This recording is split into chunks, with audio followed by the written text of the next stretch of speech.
3Link Media Studio. We're back for another episode of At the Heart of Giving. My name is Natalie Beck, and I'm the CEO of the Heart of Illinois Community Foundation. And I'm very honored today to have with me a longtime friend and amazing advocate for our community, Ellen Hearn. Welcome. Well, thank you for inviting me. Thank you for saying yes. I know you're very busy, and we got this in the middle of your schedule, so I appreciate you taking the time today. It's hard being retired. Is it? I can't wait to find that out. I want to start at the beginning, and you have been a lifelong resident, is that correct, of Decatur? Born and raised. And can you talk a little bit about your childhood and most importantly, why you still live in Decatur and what you love about it? Born and raised here in Decatur, had a phenomenal childhood. Mom and Dad did everything they could to make certain that we traveled and we had the best of all, even though they had very little to make it all happen. And I have had an opportunity and been offered promotions to leave Decatur, but it never felt right because I would have to leave too many friends behind. Mm-hmm. So I'm still here. There's going to be a time when I'm going to be alone, and I have family that lives in Texas, and they're convinced that I need to move there so that I could be able to play cards with friends. I have that here. I could go to the club and have drinks. I have that here. It's like, no, it's Decatur. You have a perfect life here. Yeah, it's fine. I'm fine here. Now, you had an outstanding career. Mm-hmm. and did rise up and were a female leader in a sector that at the time was very male-dominated. Oh, you got it. Can you talk a little bit about your career? I graduated from Eastern Illinois University. I went there to be a teacher, had one class in education, and they asked me to put my name on the front of the desk. And when the bell rang to line up to go out the door, I called my mother and said, I'm changing majors. And went into business, and I graduated with a degree in business, got a job at Decatur Memorial Hospital, was their employment manager, which meant I was responsible for hiring everything but the doctors. And averaged hiring somewhere around 360 to 400 people a year. Some of those hires I'm very proud of. Mm-hmm. Others, we won't talk about. But I was there until the personnel director left, and they tried very hard to replace him with a man, and everyone they interviewed was not willing to take the salary. And after doing my job and his job for a year, several of the department heads went up to administration and said, it's time. It's time to give her the job she's been doing. And so I became the personnel director. I left when I realized that the influence I needed to do the things that needed to happen didn't exist, so it was time for me to move on. And I joined a company by the name of Wallace Laboratories, which was a pharmaceutical company, very well managed. And while I was there, they gave me a dual assignment for Decatur and Boston. So I had the luxury of going back and forth and eating all the fine food in Boston. Left there because I made the policy that family members couldn't supervise each other, and I was planning to marry the boss. Yes, and so, that's a good plan. It was a good plan. It worked out really well. And from there, I ended up moving into the manufacturing arena, and I commuted all the way to Auburn, Illinois, until I was recruited away by the Sloan family to work at GSI. Yes. And there put in a new payroll system, and once the payroll system was in, they decided that the problem that needed to be fixed was resolved, and I was no longer needed. And so I was on the street when opportunities developed for me to work for Illinois Power, which was wonderful because they've got a phenomenal benefit program that allowed me to retire at age 55 with retiree medical. Yes. So it worked out all very well in the long run. So an amazing journey. Mm-hmm. So that passion for starting maybe in education, did that come from your mother, Eloise? Yes, it did. Yes, it did. And she was a change maker herself and broke a lot of barriers to graduate in that area from Milliken. Mm-hmm. She started teaching when she was 19 with only 2 years of college, and then raised a family and started to work as a substitute teacher while we were young. And she typically would start in a classroom as a sub, and they would ask her to remain the rest of the year. And somewhere along the line when I was about high school, They said, you know, you've got enough hours that you have tenure, but you don't have the degree to qualify. So go back to school and get the degree. Wow. So raising 4 children, going to school full time, going to school part time and working full time. She did it and graduated with straight A's, and she was the oldest graduate of her class. That's amazing. And the fund that we house at the foundation is in her name. And can you tell us a little bit about the grants that go out of that and why that means so much to you?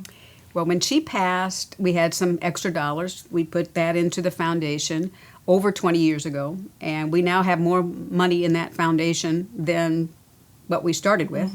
And during that time, we have provided grants to teachers who have applied, and we've also provided a number of grants to different non-for-profits that do educational activities, including Beautify Decatur for their litter getter training class for young second graders to teach them how to pick up litter.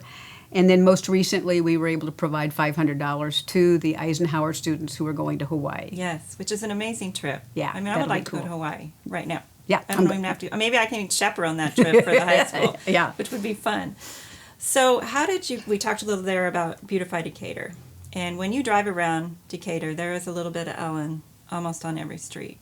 Can you talk a little bit about how you got involved in Beautify Decatur and now evolved into Block by Block? And then we'll circle around to America in Bloom. Okay. When I was working for Illinois Power and Ameren, most of the time I was living in Decatur on the weekends and working in St. Louis during the week. So I felt very detached from my community. So when I retired, it was like, I want to get back involved in the community because I felt I needed to do that. And so I joined the Initiative for Grow Decatur. And with that, there was the comment that, you know, Beautify Decatur is doing some great things. Maybe you want to join Beautify Decatur to see how you can be of help. And so I joined right before right after the planters were being planted.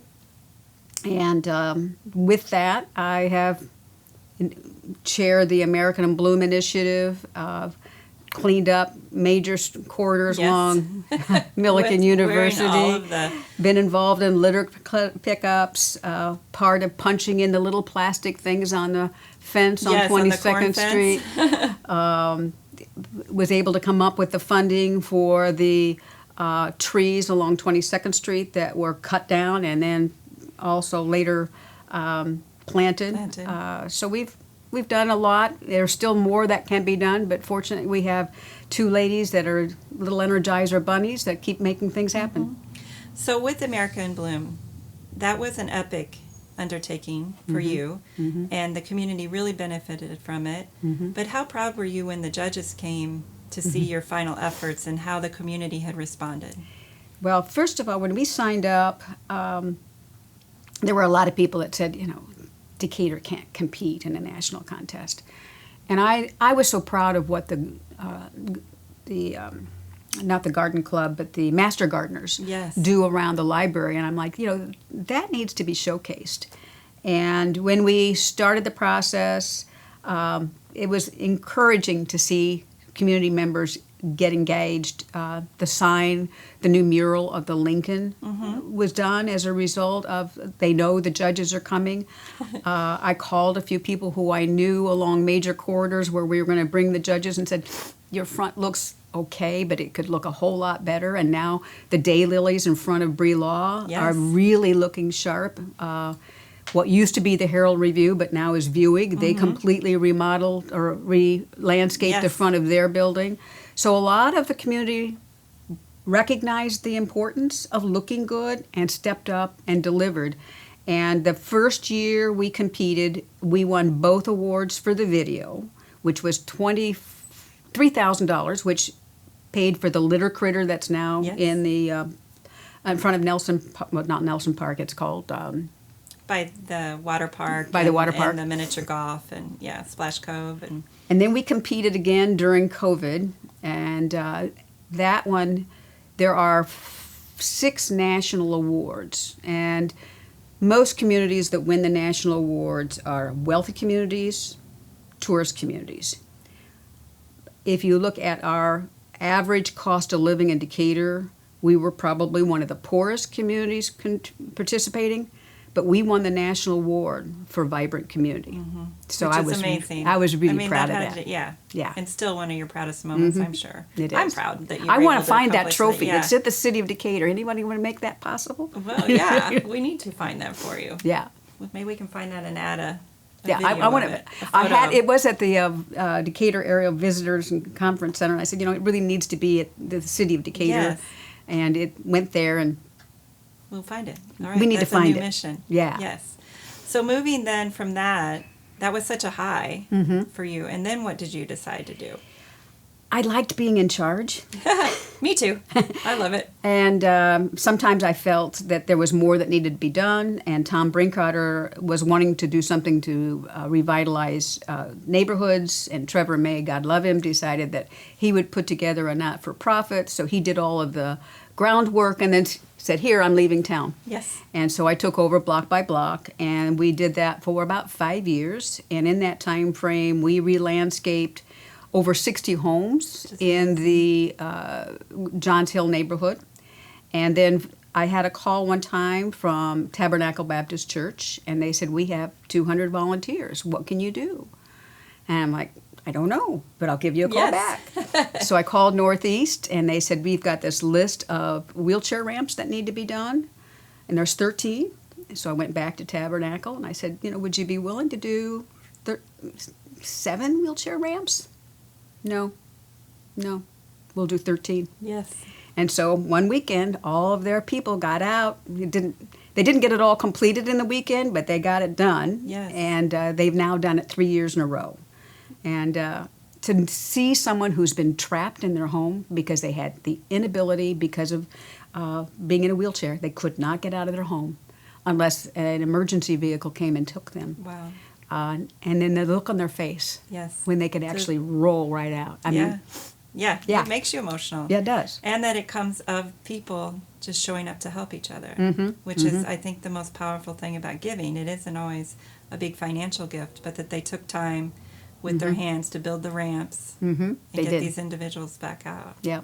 And you still work with Northeast then? I still work with Northeast. We rolled the block by block into Northeast because I had gotten poison ivy so Oh, many my times, so severely that I decided that maybe it was time for me to back off. So we rolled it into Northeast and let them continue to do that. And that's where the Community Foundation came in, because I was now old enough that I looked at my assets and decided that I was not going to become a bag lady. I had some extra funds, and so when it came time for my minimum distribution, it was time to put some funding in Northeast and my church and Yes. the foundation for Decatur and at the Park District. Yes, in the Park District, which you're also on the board for. Yes, I'm on the board Yes, there. because you have a lot of free time. So you're just on that board too. Yes, on the Parks Foundation. So your donations, you used your distribution, and you also took advantage then of the Illinois Gives program. Yes. Which is a tax credit that we have right now. So kind of a full circle that you're able to get a little bit back for being generous. So what's next for you? Because, oh my gosh. Well, travel. Yes, okay. Well, I'm going to go to Hawaii like you wanted to, Yes. and I'm going to go to Are you England. going with the Eisenhower Band?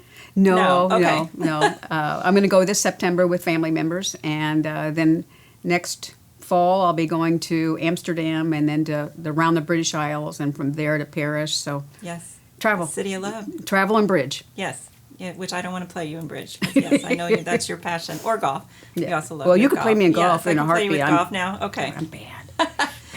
So what advice would you give as we wrap up to people who maybe are amazed by your story but haven't felt like they could step in and give? Just to show up?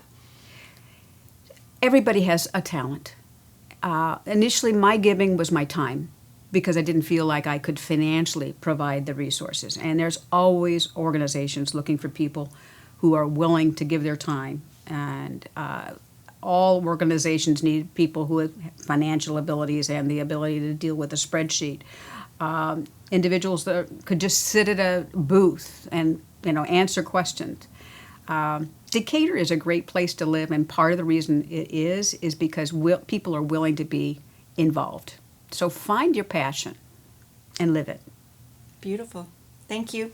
I appreciate you so much for everything you've done and for joining us today. And that wraps up another episode. Thank you for joining us.